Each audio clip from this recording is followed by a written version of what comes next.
Good morning students. स्वागत है आपका अपने यूट्यूब चैनल एग्रीकल्चर क्लासेस में। दोस्तों, अपना जो टॉपिक चल रहा था वो था पशु रोग यानी एनिमल डिजीज।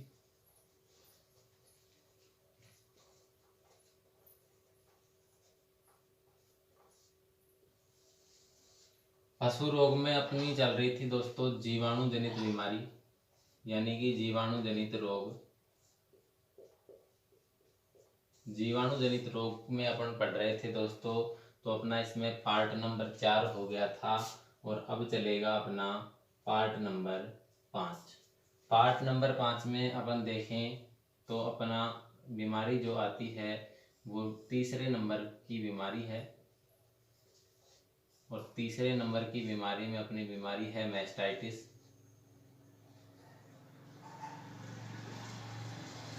और मैस्टाइटिस को हिंदी में कहते हैं दोस्तों थनैला रोग।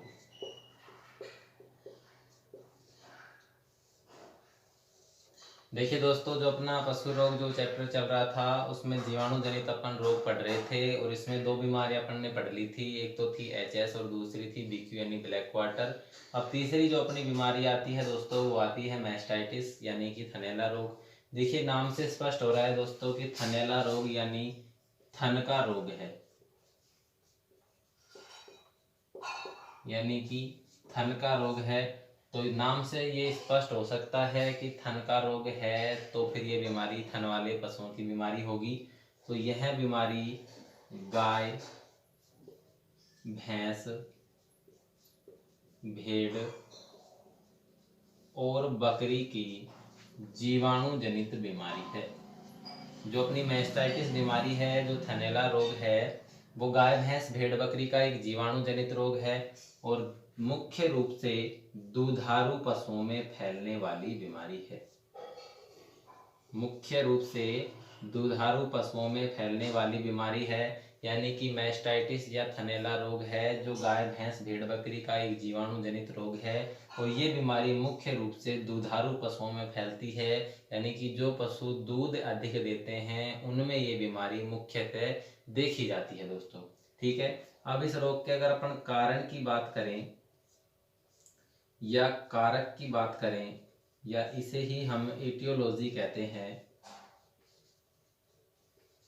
दोस्तों, कारक कह दो, कारण कह दो या फिर फैलने का तरीका कह दो और इंग्लिश में इन्हें एटियोलॉजी कह दो, बात एक ही होती है। इसके फैलने की कारण की अगर अपन बात करें तो ये अपन को पता है कि अपन जीवाणु जनित बीमारी पढ़ रहे हैं, तो जीवाणु जनित है तो फैलेगी भी जीवाणु से। और जीवाणु का जो नाम है वो है स्ट्रेप्टोकोकस।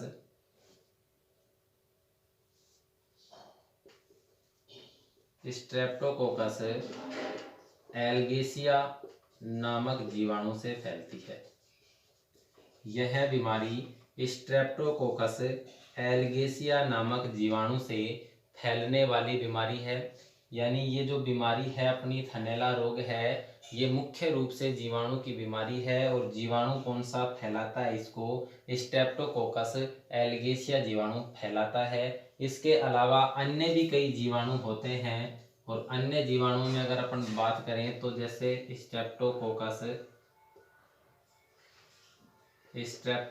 हो गया, दूसरा होता है स्ट्रेप्टोफाइलोकोकस और एक होता है दोस्तों इस्चेरिया कोलाई नामक जीवाणु। आदि जीवाणुओं से भी फैलती है, जैसे कि स्ट्रेप्टोकोकस हो गया, स्ट्रेप्टोफाइलोकोकस हो गया और दूसरा होता है अपना इस्चेरिया कोलाई। आदि जीवाणुओं से भी बीमारी फैलती है। अपन को सबसे ज्यादा याद रखना है स्ट्रेप्टोकोकस एल्गेसिया नामक जीवाणु से ये बीमारी फैलती है। कौन सी? मैस्टाइटिस या थनैला रोग। आपको एक ही नाम याद रखना है, स्ट्रेप्टोकोकस एल्गेसिया नामक जीवाणु से फैलने वाली बीमारी है अपनी थनैला या फिर मैस्टाइटिस रोग। इसके अलावा ये थन की बीमारी है तो ये पशुशाला में अधिक गंदगी रखने से भी फैल जाती है। इसके अलावा थन की बीमारी है तो गलत तरीके से या गलत विधि द्वारा दूध निकालने से भी बीमारी फैलने की शंका रहती है। ठीक है, आगे इसकी बात करें अपन लक्षणों की, मतलब सिम्टम्स की अगर अपन बात करते हैं तो देखिए दोस्तों, लक्षण क्या क्या होंगे। थन की बीमारी है तो बेसिक है कि थन में ही लक्षण मिलेंगे। तो थन में लक्षण देखें तो इसका जो पहला लक्षण होगा, पशु का जो अयन होता है, पशु का अयन, या फिर इसे अडर भी कहते हैं, या फिर इन्हें थन कह दो। पशु के अडर, अयन या थन में गरम व पीड़ादायक सूजन हो जाती है। पशु का जो अयन, अडर या थन होता है, अयन कह दो, अडर कह दो, थन कह दो, बात एक ही है दोस्तों। अयन, अडर या थन के अंदर गर्म व पीड़ादायक सूजन होना इस रोग का मुख्य लक्षण है। जो अपना अयन, अडर या थन होता है पशुओं का, वहाँ पे गर्म यानी कि हाथ लगा कर देखेंगे तो गर्म होगा, पीड़ादायक हाथ लगाएंगे तो पशु को दर्द होगा, और सूजन का मतलब सूजन होता है कि वहाँ सूजन आ जाएगी, उस क्षेत्र में थोड़ा सा फैलाव आ जाएगा। ठीक है दोस्तों। दूसरे अगर लक्षण की अगर अपन बात करें तो थन के अंदर जो दूध होता है, थन के अंदर का जो दूध होता है उसका रंग परिवर्तित हो जाता है। थन के अंदर के दूध का रंग परिवर्तित हो जाता है, या यूं कह दें कि इस रोग के अंदर पशुओं के दूध का रंग परिवर्तन हो जाता है, रंग बदल जाता है। जैसे कि सफ़ेद आता है तो बदल कर पीला हो सकता है, हल्का सा मटमैला हो सकता है, लाल भी हो सकता है। तीसरे इस लक्षण की बात करें तो पशु के दूध के अंदर खून यानी कि ब्लड आता है, या फिर कह दें कि छिछड़े भी आने लग जाते हैं। छिछड़े कह दें या फिर कतरे। पशु के दूध के अंदर खून मिला हुआ आ सकता है, छिछड़े आ सकते हैं, कतरे आ सकते हैं। जैसे अपना दही अपन जमाते हैं और वो ना जमकर दूध जब फट जाता है तो उस प्रकार के छिछड़े व कतरे भी दूध में आना चालू हो जाते हैं। इसके अलावा चौथे लक्षण की अगर बात करें तो सामान्य से तापमान इसमें बढ़ता है, तापमान है वो सामान्य से बढ़कर 103 से 104 डिग्री फ़ारेनहाइट हो जाता है दोस्तों। ठीक है, इसके 4 लक्षण हो जाते हैं अपने मैस्टाइटिस थनैला रोग के। पहला हो गया पशु की अयन, अडर व थन में गर्म व पीड़ादायक सूजन हो जाती है। दूसरा होता है थन के अंदर का जो दूध है उसमें रंग परिवर्तन आ जाता है। तीसरे लक्षण की अपन बात करें तो जो पशु का दूध है उसमें खून मिला हुआ आ सकता है, छिछड़े आ सकते हैं, या यूं कह दें कि कतरे आ सकते हैं। लास्ट इसके लक्षण की बात करें तो तापमान पशु का सामान्य से बढ़कर 104 से 105 डिग्री फ़ारेनहाइट हो जाता है दोस्तों। ये इसके मेन लक्षण होते हैं कौन सी बीमारी के, थनैला या मैस्टाइटिस बीमारी के। आगे अपन इसके उपचार की अगर बात करते हैं, उपचार देखें मतलब इसका ट्रीटमेंट। उपचार देखिए दोस्तों क्या होता है। अब सबसे पहले देखते हैं, पहला उपचार होगा कि अपनी जो मैस्टाइटिस या थनैला जो रोग है वो किससे फैल रहा है, जीवाणु से फैल रहा है। और जीवाणु से फैलने वाले रोगों की रोकथाम में अपन ने जो 8 परिभाषाएं पढ़ी थी शुरू में, उसमें से जीवाणु को रोकने के लिए या जीवाणु को मारने के लिए, जीवाणु को मारने के लिए कौन सी दवा लगाते हैं, एंटीबायोटिक।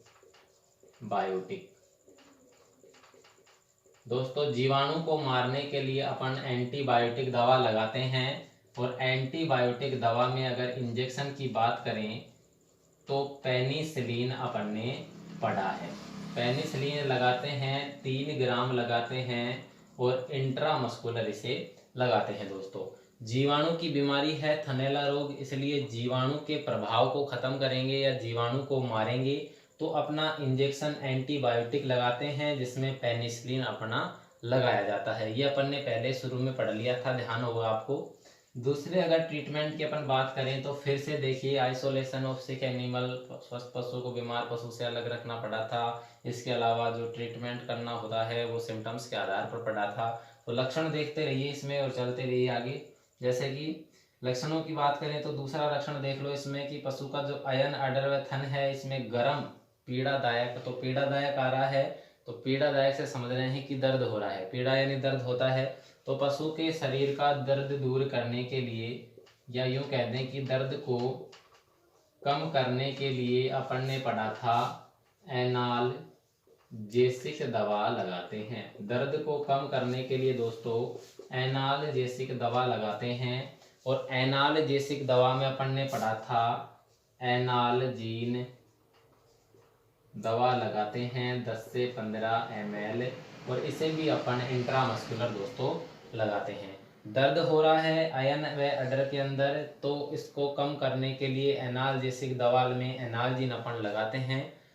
तीसरे अगर उपचार की अपन बात करें तो तीसरा उपचार है पशु के आयन के अंदर खून भी आ रहा है, छिचड़े भी आ रहे हैं, कतरे भी आ रहे हैं। इसका मतलब पशु के आयन के अंदर इन्फेक्शन हो गया है, संक्रमण की अवस्था हो गई है। और संक्रमण की अवस्था किससे हो रही है? स्ट्रेप्टोकोकस एल्गेसिया नामक जीवाणु से हो रही है। तो जीवाणु को मारने के लिए अपन एंटीबायोटिक दवा लगाते हैं। अब शरीर में जीवाणु मारने के लिए तो एंटीबायोटिक लगा चुके हैं, लेकिन अयन व अडर या थन के जो संक्रमण को कम करने के लिए अपन एंटीबायोटिक दवा थन में चढ़ाते हैं।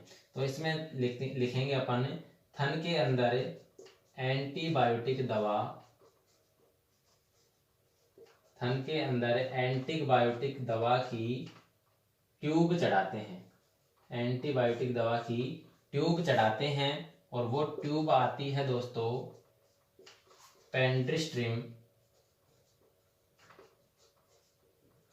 पेंड्रिस्ट्रीम SH 15 ग्राम इंट्रा मेमिली। पेंड्रिस्ट्रीम SH 15 ग्राम इंट्रा मेमिली, यानी इंट्रा मेमिली का अंदर होता है, इंट्रा का मतलब अंदर और मेमिली का मतलब होता है थन। थन के अंदर चढ़ाना है एंटीबायोटिक ट्यूब, और ट्यूब का नाम है पेंड्रिस्ट्रीम SH। और भी कई ट्यूब आती हैं, मेस्टोडीन हेल्प आती है। ठीक है दोस्तों, तो अपन को पेंड्रिस्ट्रीम SH ध्यान रखना है। ये इसके मुख्य 3 उपचार हो जाते हैं। इसके अलावा अगर चौथे उपचार की अपन बात करें तो कॉमन है ये कि पशु के शरीर में जो अयन अडर है वहां पे गर्म पीड़ादायक सूजन आ रही है। पीड़ादायक को तो हटा चुके हैं अपन, लेकिन गर्म है, तो गर्म सूजन को दूर करने के लिए थन या अडर के ऊपर बर्फ का या ठंडे पानी का सेक करते हैं। ठंडे पानी का सेक करते हैं। ठीक है, ये कोई बादाम सेक नहीं है, ना कोई मिल्क सेक है। इसमें अपन को ठंडे पानी या बर्फ से पशु के अयन या अडर पर सेक करना होता है। ये इसके उपचार हो गए।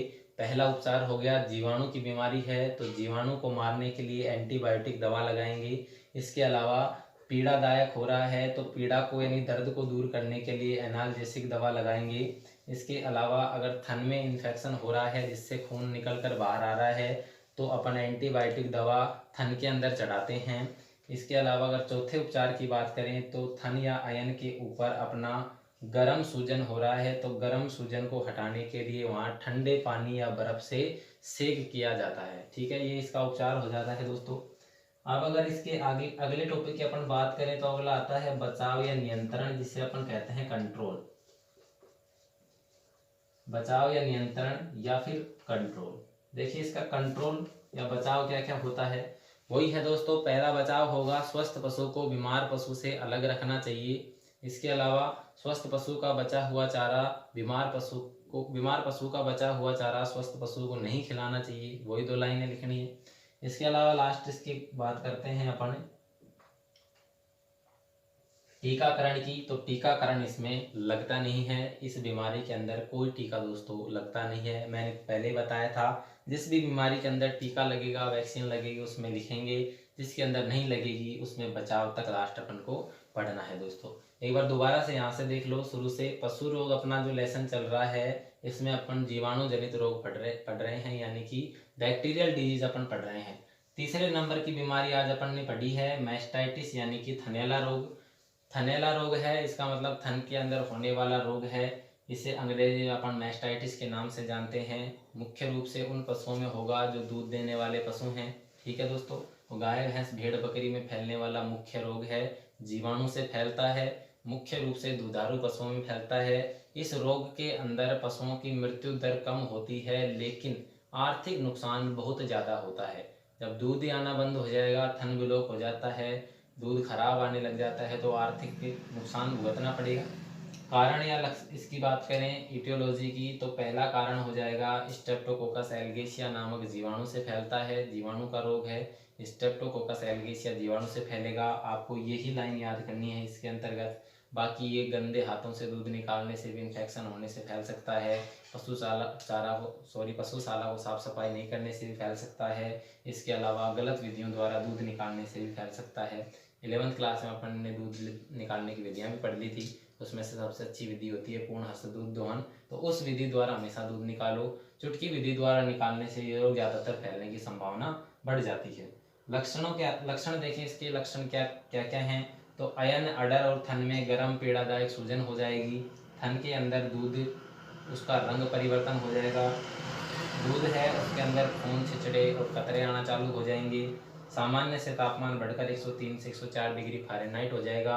उपचार की अगर बात करना चाहें अपन, तो एंटीबायोटिक दवा लगाते हैं क्योंकि ये बीमारी जीवाणु की है। इसके अलावा इस बीमारी में दर्द होता है पशु के अडर में, दर्द को कम करने के लिए एनाल्जेसिक लगाते हैं। इसके अलावा तीसरे उपचार की बात करें तो थन के अंदर इन्फेक्शन हो रहा है, संक्रमण हो रहा है, उसे दूर करने के लिए थन के अंदर एंटीबायोटिक ट्यूब चढ़ाते हैं। और गर्म अडर का गर्म यानी गर्मी उसकी हटाने के लिए उसकी जो गांठ है या सूजन है उसको पिघलाने के लिए अपन बर्फ का या ठंडे पानी का सेक करते हैं। लास्ट आता है अपना कंट्रोल या बचाव, तो कंट्रोल या बचाव में वही लाइन आएगी अपनी, स्वस्थ पशु को बीमार पशु से अलग रखें जिससे उसमें संक्रमण नहीं हो, पशुशाला की समय समय पर साफ सफाई करें, बीमार पशु का बचा कुचा चारा पानी स्वस्थ पशु को नहीं खिलाना चाहिए दोस्तों।